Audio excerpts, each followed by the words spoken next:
राधे राधे, जय श्री कृष्णा। मैं सीमा सिंह बड़ों को चरण स्पर्श, छोटों को प्यार और बराबर वालों को नमस्कार करती हूँ। एक बार एक आधी उम्र के ब्राह्मण पति पत्नी थे। उनके कोई औलाद नहीं थी। वो पूरे जेठ मास में बड़ पीपल सींचने 100 कोस दूर जाते थे, क्योंकि आसपास में बड़ पीपल का पेड़ कहीं नहीं था। और पूरे महीने 2 जूनी बात सुनते थे तथा कथा कहानियां सुनते थे। एक समय खाना खाते थे और सबसे बड़ी निर्जला एकादशी का व्रत और उपवास करते थे। जेठ मास में पूरे महीने में रोज एक समय खाना खाते। रोज 100 कोस दूर जाना आना और फिर खाना बनाना, दोनों पति पत्नी थक जाते थे।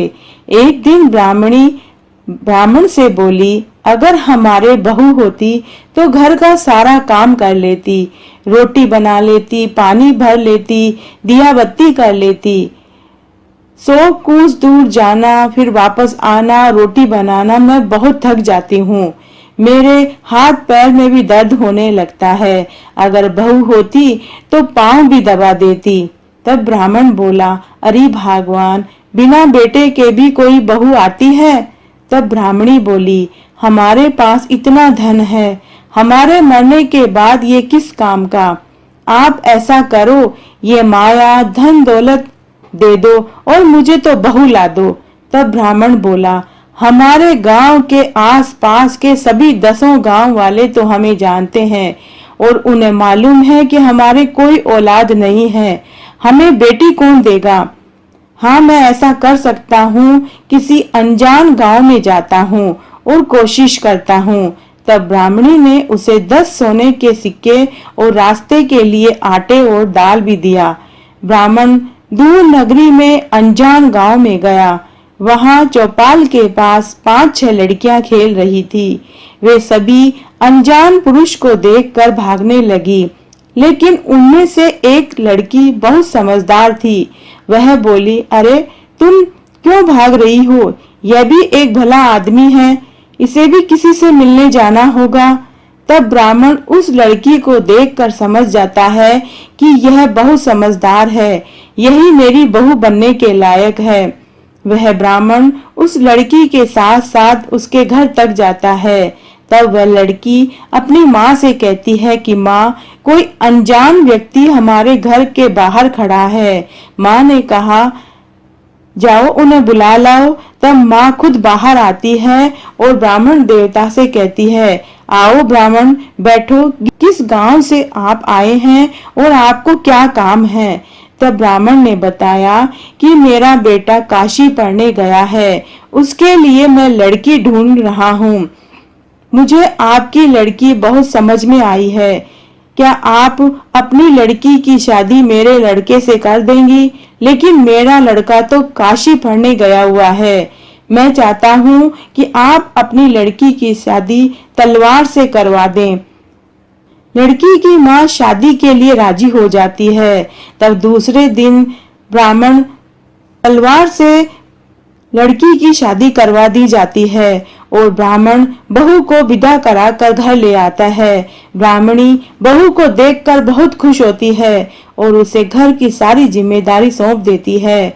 और रोज की तरह दोनों ब्राह्मण पति पत्नी बड़ पीपल सींचने 100 कोस दूर जाने लगते हैं। उससे पहले सास अपनी बहू से सारा काम घर का समझाती है। बेटा, हम मंदिर दर्शन करने जा रहे हैं, तब तक तुम घर का सारा काम कर लेना। यह चावल मूंग है, इनकी खिचड़ी बना लेना। परिंदे में पानी और चूल्हे की आंच को कभी भी खत्म मत होने देना। संध्या के समय दिया बत्ती कर लेना। बहू ने घर की पूरी जिम्मेदारी संभाल ली। रोज बहू गरम खाना बनाती, सास और ससुर के कपड़े धोती, रात को तेल गरम करके सास के पांवों में मालिश करती। दोनों सास ससुर बहुत खुश थे।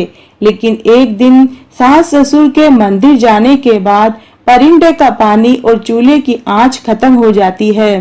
बहू भागी भागी पड़ोस में लेने जाती है।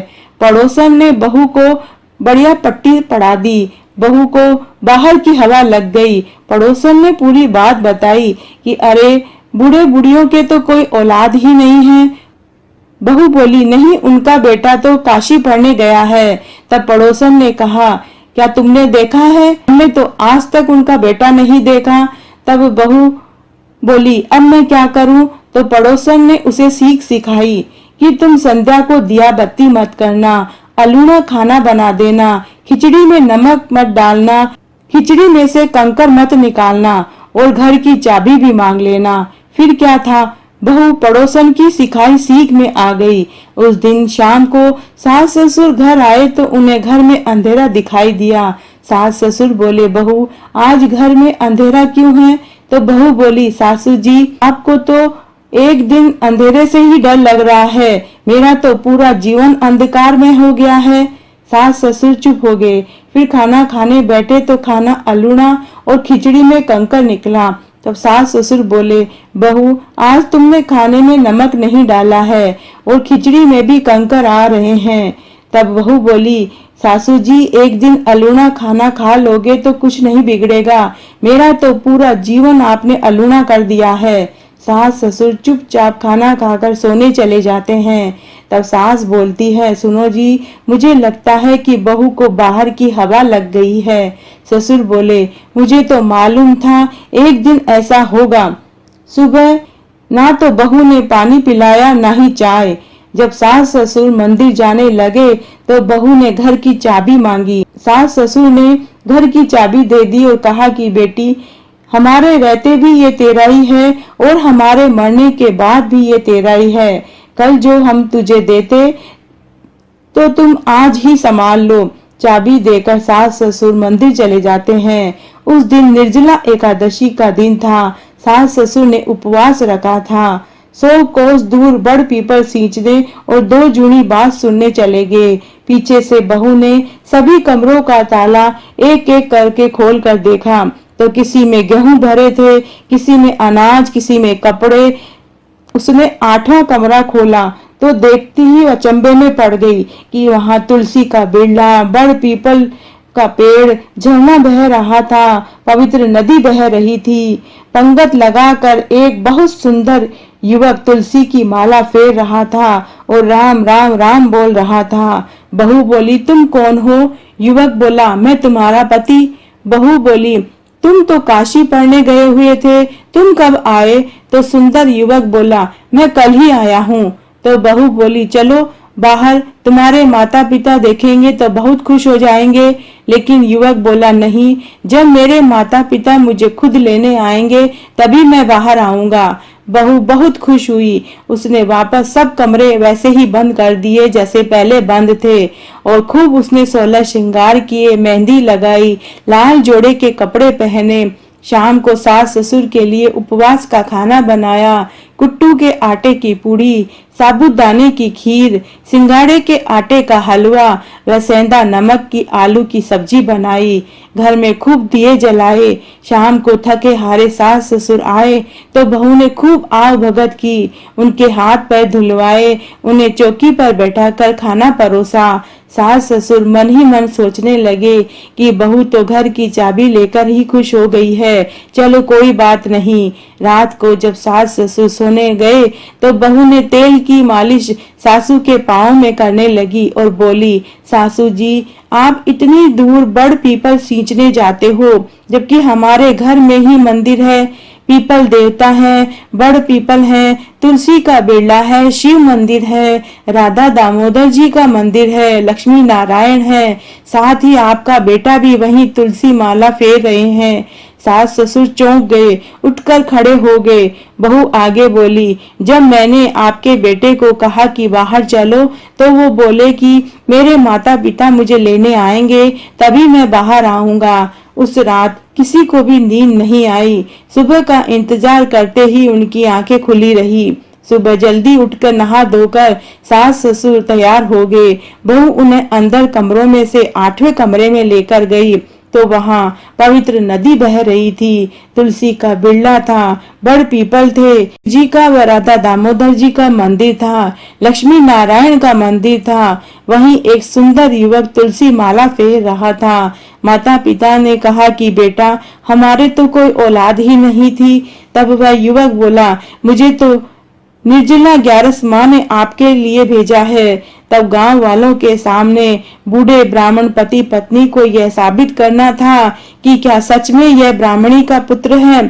तब सूरज के सामने एक तरफ तो बेटा और बहू खड़े हो गए और एक तरफ बूढ़े ब्राह्मण और ब्राह्मणी को खड़ा किया गया।